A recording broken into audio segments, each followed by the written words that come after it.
ETV Urdu पर पहली बार मस्जिद हराम मक्का मुकर्रमा से खुतबा जुमा और नमाज जुमा के रूह परवर मनाजिर का रास्त टेलीकास्ट हर जुमा दोपहर 3 बजे सिर्फ ईटीवी उर्दू पर। गुल फेंके हैं औरों की तरफ, बल्कि समर भी गुल फेंके हैं औरों की तरफ, बल्कि समर भी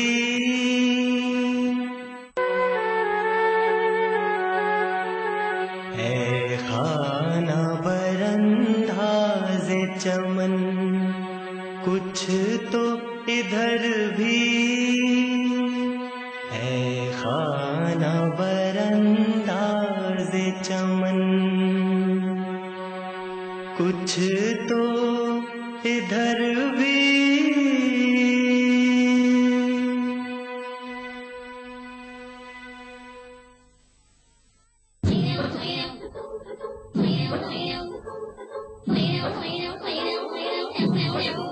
अगर इस कंप्यूटर को नेस्त नाबूद ना कर दिया तो मेरा नाम भी एहसान नहीं।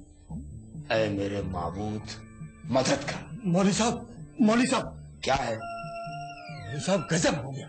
क्या गजब हो गया? लाहौल बिला कुव्वत, ना एक ना देना दो, खामखा दिमाग चाटने चले जाते हैं। हकीमपुर में जौन तबाही मचेगी उनके जिम्मेदार तुम होगे। तबाही? तुम बके चले जा रहे हो। दो बात कंप्यूटर में ताला लगवा के क्या सोचे थे कि बाबा हजरत को कैद कर पाओगे? बाबा हजरत? हाँ, वही बसेरा जिसमें दुन्नी के जरिए ताला लगवाए थे तुम। अच्छा, वो बसेरे की पीछे की दीवार तरकी पड़ी है। बाबा हजरत पूरे हकीमपुर में भन्नाए घूम रहे हैं। बाबा हजरत देखो, हमने तो कुछ भी नहीं किया, जो कुछ भी किया है उनकी जिम्मेदारी है।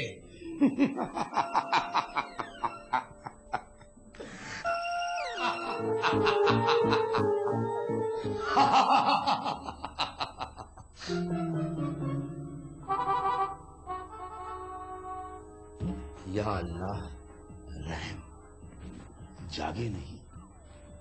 अच्छा, तो ये बात थी, इसीलिए इतने जख्मों से चूर चूर खून से तरबतर आए थे। कौन आए थे? अरे बाबा हजरत बेवकूफ, बाबा हजरत इतनी जख्मी हालत में तशरीफ फरमा है यही है। हाँ मौलवी साहब, हम का उनसे मिलवा दो, हम आपका जो नजराना कहोगे दे देंगे। और चुप रहो बेवकूफ, चुप रहो। न दीन की फिक्र न आखिरत की परवाह। इतने जख्मों के बावजूद उनकी जबान मुबारक एक ही लफ्ज बार बार अता कर रही थी कि ऐसे बसेरे में रख दिया। तो ये में मौलवी साहब हमारा क्या कसूर है? वो खुद ही कह रहे थे कि ये हमारा बसेरा है। अरे चुप रहो शुक्राती, चुप रहो। हजरत पर इल्जाम तराशी। जानते हो उन्होंने मुझसे क्या कहा? क्या कहे? कहे कि बसेरे को जाकर हटाओ, और नहीं तो पूरे हकीमपुर में सबको मुझे छोड़कर हैजा और ताउन हो जाएगा। हैजा और ताउन? हाँ, रात के 12 बजे तक का वक्त दिए हैं। अरे बाप रे बाप।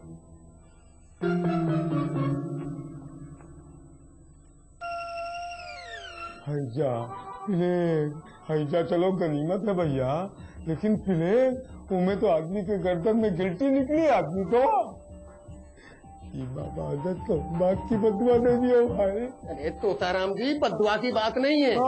रात 12 बजे तक ई बसेरा नहीं हटा तो हैजा, चेचक, ताउन, बीमारी पता नहीं क्या क्या फैल जाएगा। ये बाप रे बाप, आखिर बाबा हजरत तुम काहे के लिए इतनी बड़ी बदुआ? अरे तोताराम जी, ई बखत बात करे का नहीं है। हाँ, तू बसेरा हटाओ। तुम ठीक कह रहे हो भैया।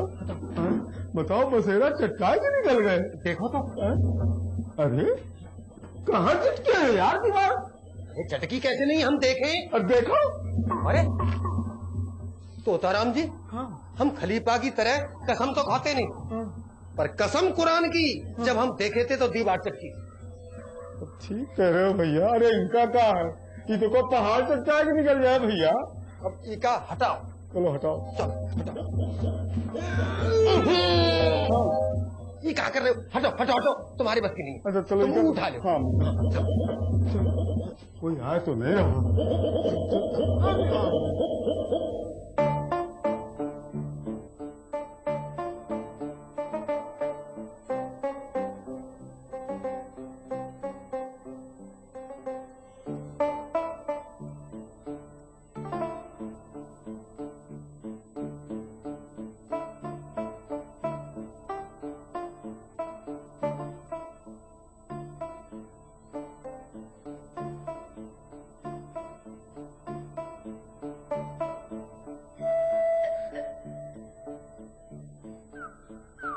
आखिर ये कंप्यूटर ले कौन गया?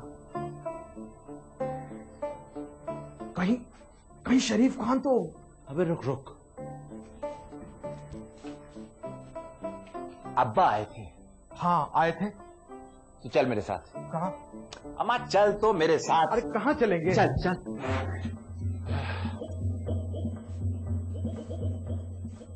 बच्चे तू ना पूरा पागल हो गया है। अबे अपने बाप पे शक करता है कोई? वो ऐसा क्यों करेंगे?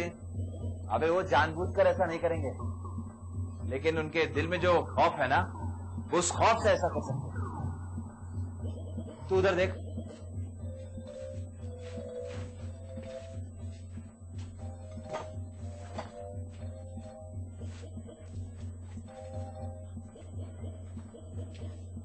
मिला?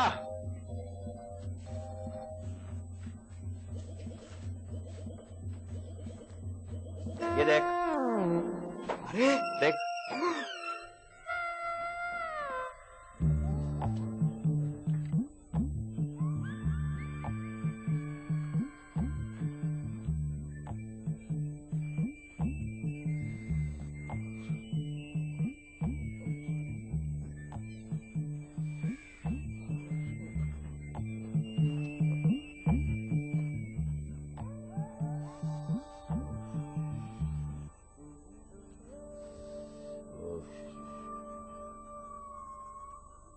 बाबा हजरत की दुआओं से शिफा मिलेगी। जज़ाकल्लाह।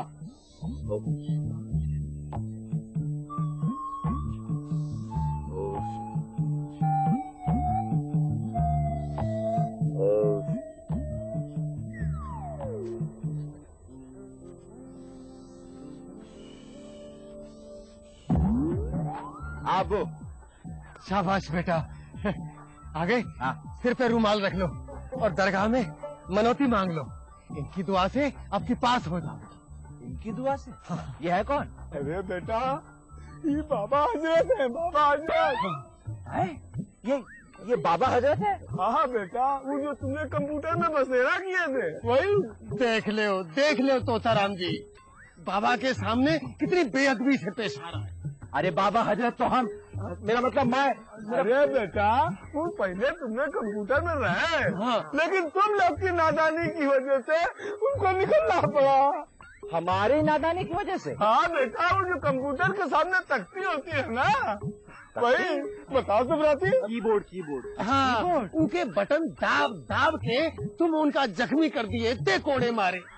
अरे खूना खच्चर रह के निकलना पड़ा उनको। खूना खच्चर? हाँ आपने अपनी आंखों से देखा? हाँ बेटा, पूरी दुनिया से पर्दा कर गए। अरे हम अपने कंधे में उनका जनाजा। अरे तोताराम जी, है जा चेचक। चुप रहो, बाबा हजरत मना किए थे कि जब तक दरगाह न बन जाए किसी से न बताओ। अब तो दरगाह बन गई है। ये यकीन करते हैं ये बाबा हजरत की दरगाह है? हाँ बेटा, हाँ।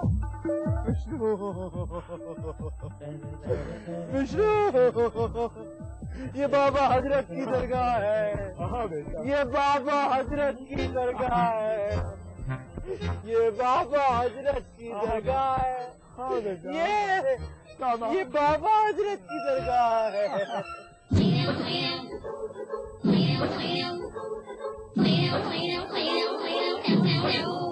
हमारी बेटियों को सुरक्षा न दे पाने वालों जनता माफ नहीं करेगी। चलो हालात बदले, देश की सरकार बदले, भाजपा को वोट दे। अब की बार मोदी सरकार।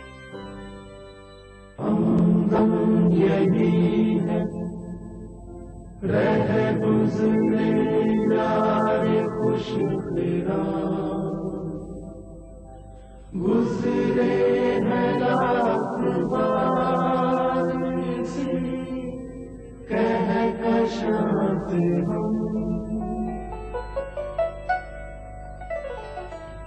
कातिल, वही मुखबिर, वही मुंसिफ ठहरे, अक़रबा मेरे करें खून का दावा किस पर। अल्लाह तेरा शुक्र है, तूने हमें इम्तिहान के लिए चुना है।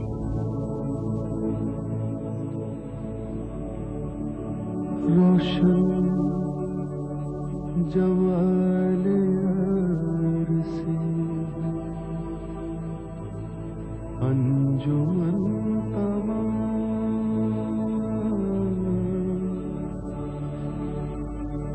दहका हुआ है आतिश गुल से चमन तमाम। उर्दू अदब के मेहमान अली सरदार जाफरी के 7 साला यौम पैदाइश पर ETV उर्दू का खिराज अकीदत देखिए प्रोग्राम कहकशां हर बुध रात 11 बजे सिर्फ ETV उर्दू पर।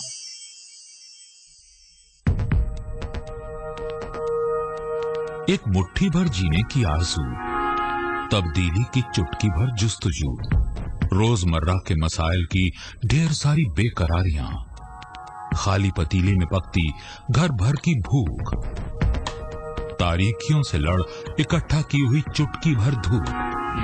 जमहूरियत का अजीम त्योहार फिर से आया है, क्या हो आपका फैसला, बताएंगे मुल्क के भरोसेमंद सहाफी त्रिदीप रमन। वोट करेगा इंडिया।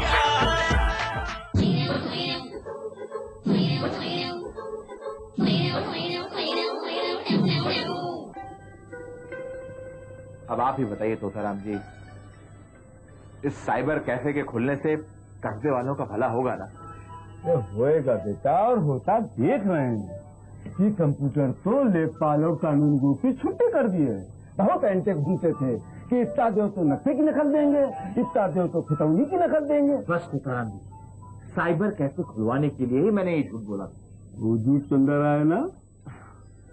हाँ तोताराम जी, बस उसी झूठ को निभाने के लिए झूठ पे झूठ बोलता गया, ताकि जितनी जल्दी हो सके कस्बे वाले कंप्यूटर की जानकारी से फायदा उठाना सीख जाए। अरे तो बेटा, इसके वास्ते इतना तुम्हार बांधे की क्या जरूरत थी? बताओ, हद कर दियो। अरे विष्णु सुहानी भैया बना, वही रहीम शाह बना, वही बाबा का जमदा बना, और फिर वही चंदा भी। कौन विश्वास करेगा? तोताराम जी, पहले आप तो विश्वास कीजिए। अरे हमने विश्वास करने से क्या फायदा? वो दुल्ली ससुरा तो चंदा का फंदा डाले बैठा है। अरे उनको पता चल गया तो? अरे कुछ नहीं करेंगे, बस आप मदद कीजिए। हमको मदद कर? देखिए, वो जो बांगर मुंह वाला रिश्ता है ना, वो तय कर दीजिए और उसकी एक फोटो मुझे दे दीजिए। अरे वो माने तब ना। अरे उसे तो बाबा हजरत मनाएंगे। अरे बाबा हजरत तो तुम्हें बना था। क्या?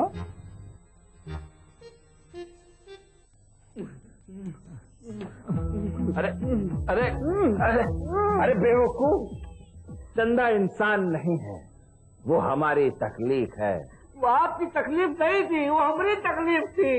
अरे अहमक, नालायक, तकलीफ नहीं, मेरा मतलब उसे मैंने बनाया है ताकि इस कस्बे में कंप्यूटर आ सके। लेकिन हजरत, चंदा और कंप्यूटर से क्या मतलब?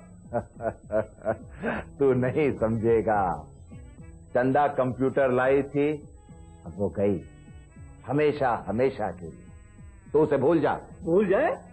हाँ, इधर आ, देखूं तेरे माथे पे क्या लिखा है। तेरे नसीब में बांगर मऊ की चंदा लिखी है। बांगर मऊ की चंदा हजरत? हाँ, उसका नाम भी चंदा है। देख, तू उस रिश्ते को कबूल कर ले, वरना मेरा जलाल तेरी पहलवानी को जला के खाक कर देगा। अरे नहीं हजरत, नहीं, अपनी पहलवानी हमसे मत छीनो। नहीं नहीं। तो ठीक है, कल तोताराम वो रिश्ता लेकर आए तो हाँ कह देना। और सुनो, रहीम शाह चंदा को लेकर बगदाद में बतेरा डाल चुके हैं। भूल के भी उन्हें बुलाने की कोशिश की तो अरे नहीं नहीं नहीं, अब ऐसी गलती हमसे नहीं होगी हजरत, नहीं होगी।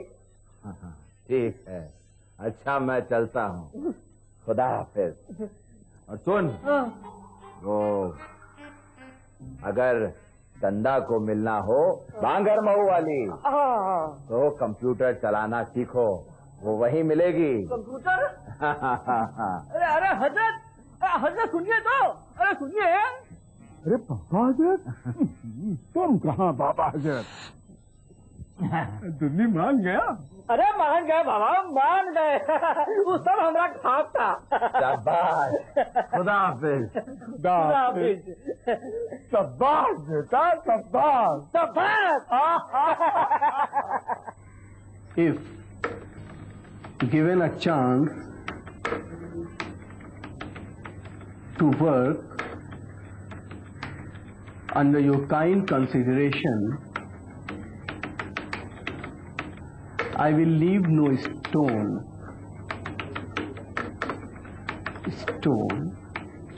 unturned to prove my ability and capability. Truly yours.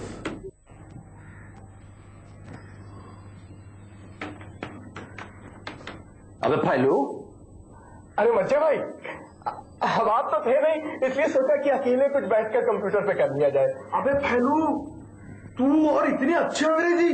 हमा यार सॉरी, मैं तो तुम्हें अंडर एस्टिमेट कर रहा था। अरे नहीं नहीं मच्छे भाई, ऐसा मत कहिए।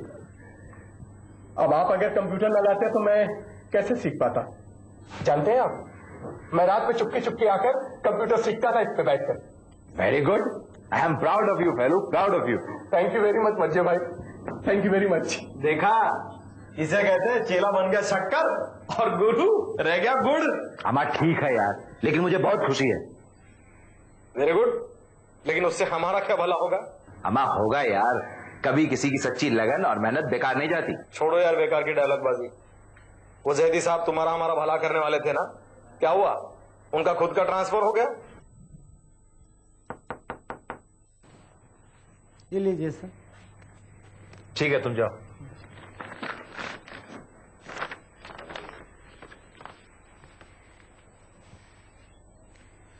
अब कमाल हो गया क्या? अबे क्या है बता? अरे हमारे साइबर कैफे को मान्यता मिल गई है, सरकारी मान्यता। 2 कंप्यूटर और आ रहे हैं और साथ में फर्नीचर भी आ रहा है। अच्छा? और तुम दोनों को इस साइबर कैफे का इंस्ट्रक्टर बनाया जाता है। तनख्वाह 5,000 रुपया। यस।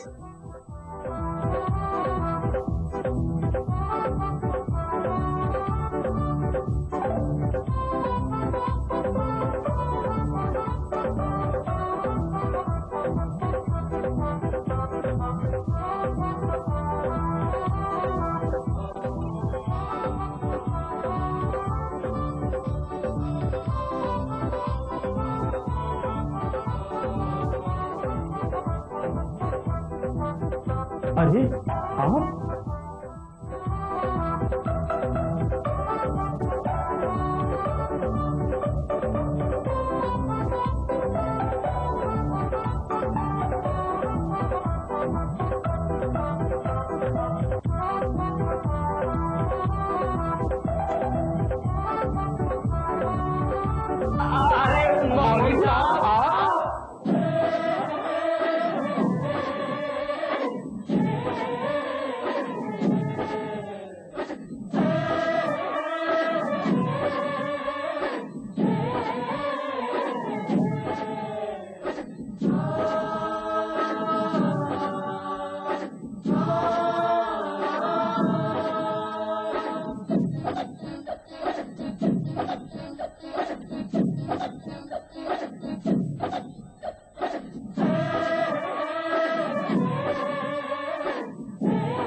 ईटीवी उर्दू सभी डीटीएच प्लेटफॉर्म पर, डिश टीवी पर चैनल नंबर 787, एयरटेल पर चैनल नंबर 610, टाटा स्काई पर चैनल नंबर 176, बिग टीवी पर चैनल नंबर 972, वीडियोकॉन पर चैनल नंबर 750।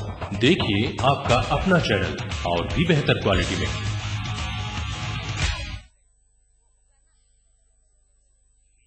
ईटीवी उर्दू पर अगला प्रोग्राम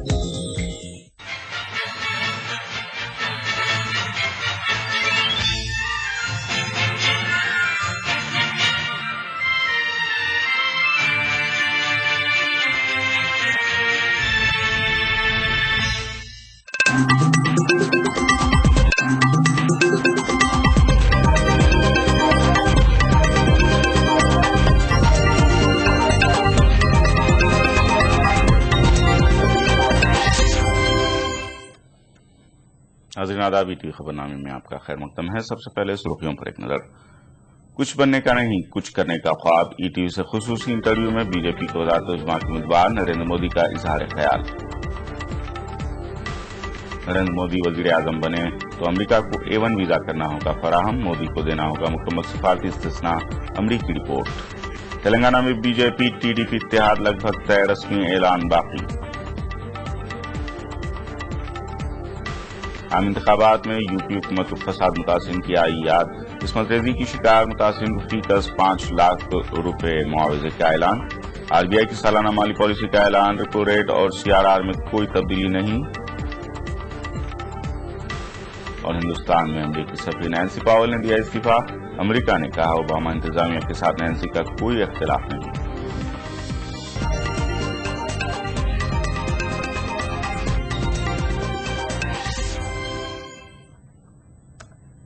तफसील। वज़ारत-ए-उज़्मा के लिए बीजेपी के उम्मीदवार बनने के बाद नरेंद्र मोदी ने अपने पहले इंटरव्यू के लिए ईटीवी को चुना। सीनियर सियासी तज्जिया निगार हरिशंकर व्यास के साथ नरेंद्र मोदी ने मुल्क के मुख्तलिफ मसाइल समेत अपनी जिंदगी के कुछ अनछुए पहलुओं को साझा किया। मोदी ने ईटीवी के साथ खुसूसी गुफ्तगू में अपनी बात बड़ी बेबाकी से पेश की। नरेंद्र मोदी ने वाज़ेह किया कि उन्होंने जिंदगी में कुछ बनने का नहीं बल्कि कुछ करने का ख्वाब जरूर देखा है।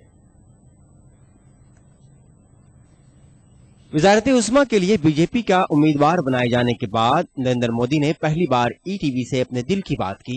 ईटीवी के खास प्रोग्राम सेंट्रल हॉल में सीनियर सियासी तज्जियानिगार हरिशंकर व्यास से नरेंद्र मोदी ने अपनी सोच, अपना ख्वाब और मजबूत इरादे को साझा किया। मोदी के इंटरव्यू के लिए मुल्क और बैरून मुल्क के कई चैनल कतार में हैं, लेकिन साफ तौर पर नरेंद्र मोदी ने हिंदी जुबान वाली रियासतों को अपने विजन से वाकिफ कराने के लिए ईटीवी नेटवर्क को चुना। ईटीवी के वसी नेटवर्क के जरिए मोदी ने करीब 35 करोड़ लोगों तक अपनी बात रखी। हिंदुस्तानी इलेक्ट्रॉनिक मीडिया की तारीख में पहली बार ऐसा हुआ है कि पीएम ओहदे की रेस में सबसे आगे चल रहे मोदी ने कौमी सतह के किसी चैनल को न चुनकर किसी इलाकाई टीवी नेटवर्क के जरिए लोगों को अपना इरादा बताया। मोदी से जब पहला सवाल पूछा गया कि आखिर वो कांग्रेस से पाक हिंदुस्तान का नारा क्यों दे रहे हैं, इस सवाल का मोदी ने कुछ इस तरह जवाब दिया। कांग्रेस मुक्त भारत की बात करता हूं तब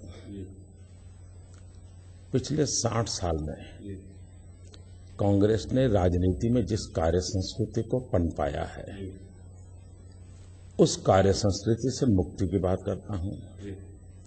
कांग्रेस ने जो वोट बैंक की राजनीति को सत्ता हथियाने का साधन बना दिया है, उससे मुक्ति की बात करता हूं। मोदी ने इस खास इंटरव्यू में साफ किया कि वो अपने पुराने ढर्रे पर चल रही इंतजामिया को अपने लिए किसी खतरे के तौर पर नहीं देखते। वो इसी निजाम में मुल्क को आगे ले जाने का मादा रखते हैं, जैसा कि गुजरात में उनका तजुर्बा है। जब मैं गुजरात में आया तो यही तो सरकार थी, यही तो व्यवस्था थी, यही तो मुलाजिम थे, यही फाइलें थी, यही परंपराएं थी। उसके बावजूद भी बदलाव आया। शासन तंत्र ये संकट नहीं होता है, शासन तंत्र चलाने वाला कैसा है उस पर निर्भर करता है। नरेंद्र मोदी आखिर इस मुल्क की तकदीर कैसे बनाएंगे, उनके आगे के मंसूबे क्या हैं, उनसे जब इस बारे में पूछा गया तो नरेंद्र मोदी ने अपना पक्का इरादा जाहिर करते हुए कहा कि उनका पहला मकसद लोगों में यकीन पैदा करना है। उन्होंने 2014 के चुनाव को उम्मीदों का चुनाव बताया। सरकार नाम की जो व्यवस्था है उसका ही भरोसा टूट गया है।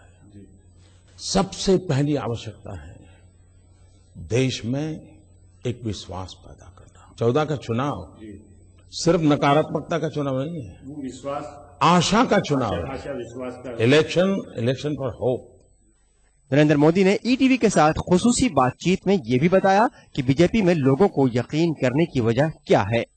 लोग मोदी को भली भांति जानते हैं, लोग अटल जी की सरकार के माध्यम से भाजपा की सरकारें कैसे चलती हैं वो भी अब जानते हैं। नरेंद्र मोदी ने बीजेपी सरकार आने के बाद अपनी तरजीहात भी ईटीवी के साथ शेयर की। उन्होंने बताया कि उनका पहला काम निजाम हुकूमत में रूह फूंकना होगा। शासन व्यवस्था के अंदर जान भर देना, प्राण भर देना, उनको गति देना, देश की जनता जनार्दन में विश्वास पैदा करना मेरे दिमाग में बहुत साफ है। बीजेपी की वजारत उज़्मा के उम्मीदवार ने ईटीवी के साथ बातचीत में कांग्रेस पर जमकर निशाना साधा। उन्होंने इल्जाम लगाया कि कांग्रेस के मंसूबे वोट बैंक की सियासत वाले होते हैं। अगर एनडीए की सरकार बनती है तो आवाम को ताकत अता करेंगे। सारी योजनाएं वोट बैंक की राजनीति है। वो सरकार चलाते हैं चुनाव जीतने के लिए, हम सरकार चलाना चाहते हैं जनता जनार्दन की शक्ति बढ़ाने के लिए। मोदी ने इक़्तिसादी इस्लाहात के मसले पर अपनी पॉलिसी साफ की। सबसे बड़ी बात है रोजगार, जॉबलेस ग्रोथ, जिसके लिए यूपीए की 10 साल की पहचान है। हमारे यहाँ क्या हो रहा है, तिजोरी खाली करने के वोट बैंक के कार्यक्रमों को लोग आर्थिक सुधार कहते हैं, वो आर्थिक सुधार नहीं है। नरेंद्र मोदी ने मुल्क की हिफाजत के मसले पर अपनी बात रखते हुए इल्जाम लगाया कि कांग्रेस सरकार के पास कोई विजन है ही नहीं। यूपीए सरकार के पास कोई विजन ही नहीं है, कोई कमिटमेंट नहीं है, राष्ट्र रक्षा इनकी प्रायोरिटी नहीं है। ये सबसे बड़ा संकट है। ईटीवी के साथ खास इंटरव्यू में जब सीनियर सियासी तजज़ियातकार हरिशंकर व्यास ने उनसे पूछा कि अगर वजीर आजम बनने का उनका ख्वाब शर्मिंदा ताबीर हुआ तो उसे किस्मत, तकदीर या मेहनत क्या मानेंगे, मोदी ने पूरे यकीन के साथ कहा कि वो कुछ बनने का नहीं बल्कि कुछ करने का ख्वाब देखते हैं। जीवन में कभी भी कुछ बनने के सपने नहीं देखने चाहिए, और मैंने भी कभी जीवन में कुछ भी बनने का सपना नहीं देखा है। हाँ, करने के सपने देखने चाहिए। ईटीवी को दिए गए इस एक्सक्लूसिव इंटरव्यू से ये साफ है कि नरेंद्र मोदी ने ईटीवी नेटवर्क को यूं ही नहीं चुना है। गांव-गांव और गली-गली तक पहुंच रखने वाली ईटीवी ने एक बार फिर ये साबित किया कि आवाम तक पहुंच रखने और लोगों के मफादात से जुड़ा ये चैनल सबसे आगे है। Bureau report, ETV news. नाज़रीन, मौजूदा सियासी माहौल में अवाम की क्या राय है, ये जानने के लिए इस वक्त ईटीवी की टीम बिजनौर में मौजूद है और अवामी राय जान रही है। एक अवामी मुज़ाकरे का इनेकाद किया गया है जिसमें सियासी लीडरान के अलावा अवाम मौजूद हैं। हमारी ईटीवी टीम उनसे गुफ्तगू कर रही है। आइए हम आपको सीधे वहीं लिए चलते हैं।